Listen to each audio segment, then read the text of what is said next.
Hi friends! Thanks for tuning in. If you like this video, please give it a like, comment below, and take a moment to subscribe to our channel.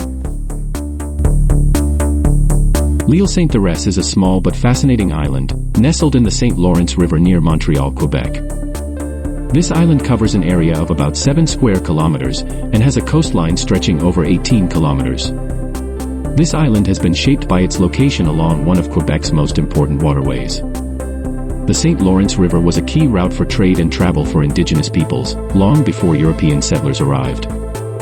Today, L'Île Sainte-Thérèse is valued for its natural ecosystems and its potential as a green space for Montreal's residents. The landscape here is flat and low-lying.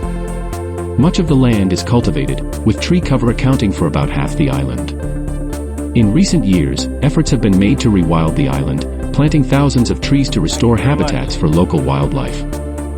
This project aims to make the island a hub for biodiversity, benefiting species of birds and aquatic life while combating shoreline erosion. One exciting initiative involves transforming the island into a green belt to support ecological health in Montreal's East End. This includes planting over 500,000 trees, an ongoing project led by SNAP Quebec, in collaboration with local communities and environmental organizations. Although the island doesn't have major ports or an airport, it remains an ecological treasure. It's a wonderful example of how people and organizations can work together to preserve natural spaces, while enhancing the quality of life for nearby residents. L'Île Sainte-Thérèse's mix of history, nature, and conservation efforts makes it a special part of Quebec's landscape.